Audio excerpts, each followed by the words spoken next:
আসসালামু আলাইকুম। আসলে ওয়ালাইকুম আসসালাম রাহমাতুল্লাহ। আমি কাজ করি তো অনেকদিন যাবত। আমি এই জায়গায় আসার আগে আমি মোটামুটি বাংলাদেশে অনেকগুলা ইউটিউবার সাইটগুলো আমি খুঁজছি। এমনকি আমি ঢাকাতে অনেকগুলা প্রতিষ্ঠানে গেছি, অনেকগুলো আছে। আচ্ছা, তো আচ্ছা। সবকিছু রিচার্জ করার পরে মনে হলো যে আমি এখানে আসলে হয়তোবা কিছু নিতে পারবো। জি, তো ওই হিসাবে মূলত এই জায়গায় আসা। তো আসার পরে আমার মনে হয় যে আমার ডিসিশনটা সঠিক ছিল। মাশাআল্লাহ। রানিং ফোন, এই running phone live CPU revolving হবে। এর ভিতরে যে আইসি আছে খুলে রিভলভিং করে আবার এটা অন করতে হবে। আমার মনে হয় না বাংলাদেশের মধ্যে যে কটা ট্রেনিং সেন্টার আছে এরকম কেউ আর করছে।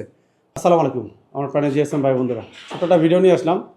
আমার ওই মেসেজ করতে করতে সবাই পাগল বানায় ফেলছে যে ভাই ওই ভিডিওটা কবে আসবে। আমি একটা ভিডিও ছাড়ছিলাম যে আমাদের রাকিব রাকিব রে আমরা একেবারে জানি যে সাজায় গুজায় নিছি একেবারে। গতকালে চুল টুল কাটা সে পুরা রেডি হালাল হওয়ার জন্য, বকরা হালাল হবে আর কি। তো যাই হোক ওর এই ফোনটা আমি একটা ভিডিও ছাড়ছিলাম যে এই ফোনটা আমরা লাইভ ওর রানিং ফোন, এই running phone live CPU revolving হবে। এর ভিতরে যে আইসি আছে খুলে রিভলভিং করে আবার এটা অন করতে হবে। আমার মনে হয় না বাংলাদেশের মধ্যে যে কটা ট্রেনিং সেন্টার আছে এরকম কেউ আর করছে। হয়তো মোবাইল সলিউশন বাংলায় এই ভিডিওটা প্রথম হবে। যে এটা হবে ইনশাল্লাহ কালকে শুক্রবার দিন আমরা এরকম একটা কাজ করতে যাইতেছি সবাই নিয়ে, এবং আপনাদেরও দেখাবো এটা কি হয়। রাকিব হার্টবিট কাঁপতেছে নাকি? কি কনফিডেন্স আসে না?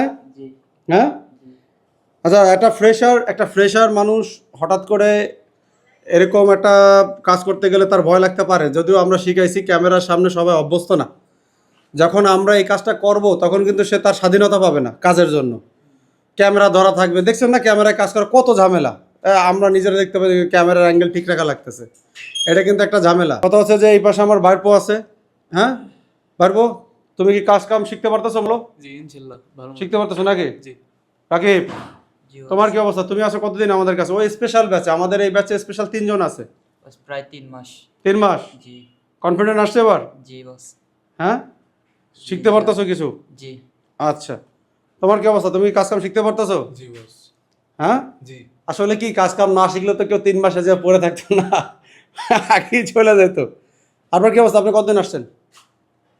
আমি 10 তারিখে আসছি আজকে 10 তারিখ। তাহলে 10 তারিখ আসলে আজকের হচ্ছে আমাদের 11 11 দিন। এই 11 দিনের মধ্যে কি আপনি শিখতে পারছেন কিছু? হ্যাঁ আলহামদুলিল্লাহ মোটামুটি অনেক ভালো শিখছি। ক্যামেরা দেখে কি করছেন নাকি না না সত্যি? না নিজে শিখছি দেখে বলতেছি। যাক মাশাআল্লাহ, আপনি তো কাজ করতেন আগে।